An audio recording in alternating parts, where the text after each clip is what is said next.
It's been a minute. Okay, just have to check. Mic check. 1, 2, 1, 2. Can you? Okay, that's the level. I see the level going. So yeah, it's been a minute. I haven't done this in a while. However, whenever I hear the phrase "you aren't perfect either," well, there's an obvious answer to this. But there's also that tit for tat mentality that let's lay out one sins against another, or he who cast the first stone didn't commit any, which in both instances is obviously foolish. Foolhardy. It's an errand that, well, when it comes to our sense of reasoning as human beings, it's not meticulously crafted at all. It's not. It's very messy. It's personal. It's usually in retrospect because of a disagreement or an argument. It is something that's not allowable to whom the party is blaming the other party for when they say something like this. And recently, I mean, obviously, with the things that turned out the way they did in America, out of the votes, it's funny for people questioning like that the votes have to be recounted and that the election was rigged. When, mind you, when those voters, politics aside, have to think that they're changing something because they see from their individual standpoint. Is that important? I mean, yes, for a constitutional republic, that is certainly important. But is it gathered in the sense that that other side of the argument, the blue side, is, actually bleeding that commie red for that said cause? Or are they so wrapped up in their own beguiled narcissism that they can say something like that, right? Well, you must be the problem. We're going to boycott all these things from you now. Well, you must take heed. You must take issue with it. I mean, it dwindles right down to personal dynamics. And in my last few rants, a couple years ago, when I said politics doesn't understand religion, this is a good like continuation off of this. And I weave many different sides to this. And then the traditionalist aspect of the channel does tie right into that. And I recently, as funnily enough, academic agent did why do traditionalists hate, why do progressives hate traditionalism so much or fear it, right? It's a fear mongering, it's an extremism to where they have to go to the nth degree to justify what they believe in. That's awful. That's terrible. And to say that, like, to call your opponents Nazis. Well, that's what the Nazis did.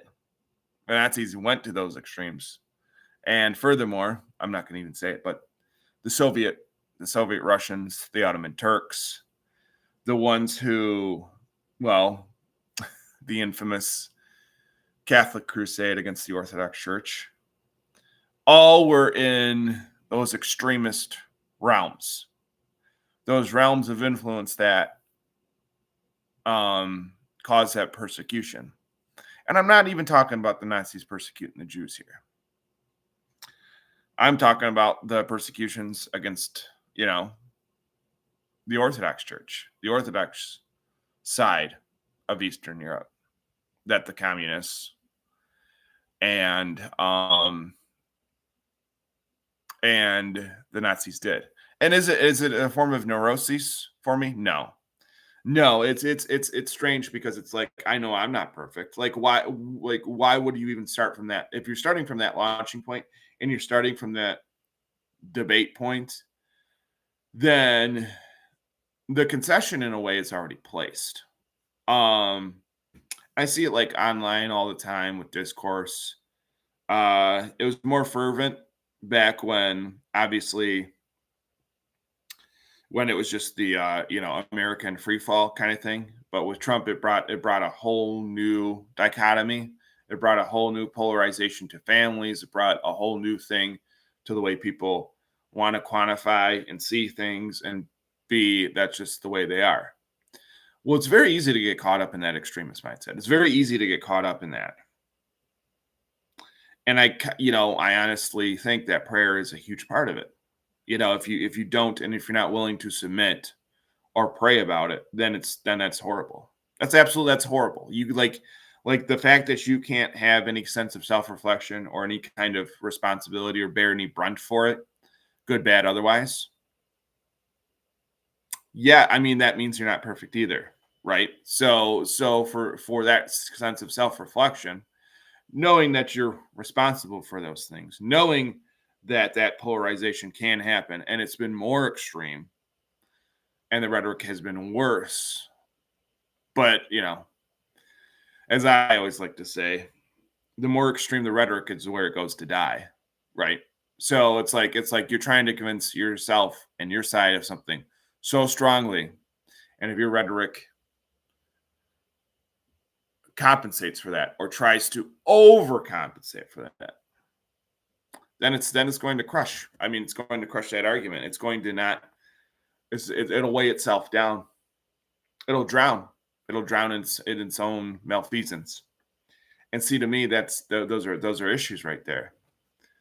And with that being said, that's just the way it goes. So yeah, I mean, that's where I see this euphemistic phrase just tie into all this. And as I've recently been down the road on some of this stuff with politics, not understanding religion. Well, the family is basically where you get your mainstay politics from, and then it carries right through, right? So it carries right through. And with that being said, I mean, that's where you just get your sense of ideals, your ideology, um, you know, things you might ethically believe, things that might just be normalized, things like that. And I'm not using the normalized like they want it. But yeah, I mean, you really have to be careful about this, and tread. Or you can reshape, and reframe your beliefs when you become an adult. However, in this polarized world, that's